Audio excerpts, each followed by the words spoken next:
Hello friends, welcome to update প্রতিদিন YouTube channel.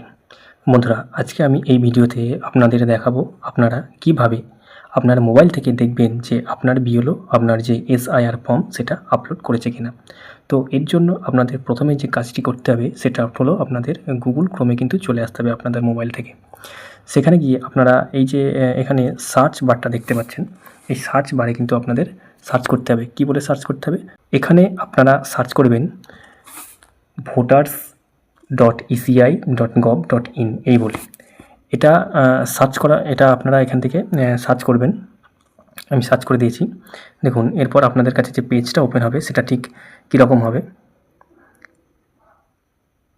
দেখুন, loading হচ্ছে। আচ্ছা, আপনাদের সামনে এরকম একটা পেজ কিন্তু ওপেন হবে। অফিসিয়াল ওয়েবসাইট খুলে যাওয়ার পর আপনারা একটু লক্ষ্য করুন যে উপরের দিকে দুটো অপশান পাবেন, একটা হচ্ছে লগ ইন আর একটা হচ্ছে সাইন আপ। আপনাদের যাদের রেজিস্টার্ড করা রয়েছে আপনার মোবাইল নাম্বার দিয়ে তারা কিন্তু লগ ইন করে ডাইরেক্ট করতে পারবেন। যাদের রেজিস্টার করা নেই তাদের জন্য কিন্তু সাইন আপটা করতে হবে। তো আমি প্রথমে সাইন আপটা আপনাদের দেখিয়ে দিই। সাইন আপ করার জন্য আপনাদের সাইন আপে ক্লিক করতে হবে। এখানে কিন্তু আপনাদের যথাযথভাবে কিছু জিনিস দিতে হবে, যেমন আপনার মোবাইল নাম্বারটা এখানে দিতে হবে মাস্ট। এরপর রয়েছে আপনার ইমেল আইডি, এটা আপনারা দিতেও পারেন না দিতেও পারেন। নেক্সট আপনাদের একটা ক্যাপচা কোড রয়েছে, সেই ক্যাপচা কোডটা কিন্তু আপনাদের এই যে নিচের ঘর, এই নিচের ঘরে কিন্তু দিয়ে দিতে হবে।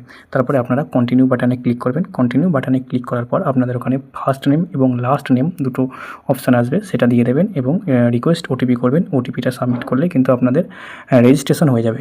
সাকসেসফুলি সাইন আপ হয়ে যাওয়ার পর এখানে ইন্ডিয়ান যে রেসিডেন্ট ইলেক্টর এটা সিলেক্ট করার পর নিচে রেজিস্টার্ড যে মোবাইল নাম্বার অথবা ইমেল আইডি অথবা এপিক নাম্বার এখানে ইনপুট করতে হবে, এন্টার করতে হবে। এন্টার করার পর এই যে ক্যাপচা কোড রয়েছে, ক্যাপচা কোডটা কিন্তু এখানে যথাযথভাবে লিখতে হবে। তারপর রিকোয়েস্ট ওটিপিতে ক্লিক করতে হবে। রিকোয়েস্ট ওটিপিতে ক্লিক করার পর মোবাইলে একটা ওটিপি আসবে।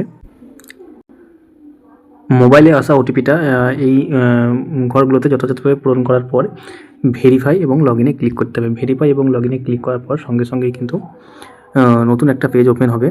নতুন যে পেজটি ওপেন হবে সেখানে আপনি যে নামে রেজিস্টার করছেন সেটা এখানে দেখাবে। ঠিক আছে, এখানে আপনারা লগ আউট এবং প্রোফাইলের অপশান পেয়ে যাবেন।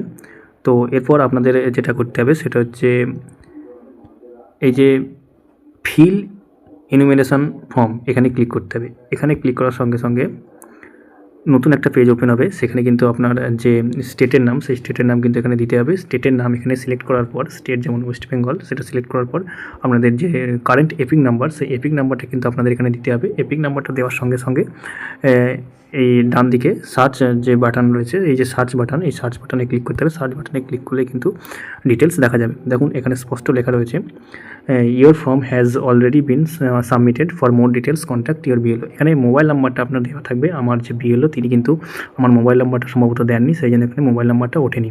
আপনাদের নিজস্ব মোবাইল নাম্বার কিন্তু এখানে ফর্মের সঙ্গে যে নাম্বার দিয়েছেন সেটা উঠবে। তো এইভাবে আপনারা আপনাদের যে এসআইআর ফর্ম আপলোড হয়েছে কিনা সেটা খুব সহজেই দেখতে পারবেন। আজকে এ পর্যন্ত, আবার নেক্সট দেখা হচ্ছে পরের কোনো ভিডিওতে।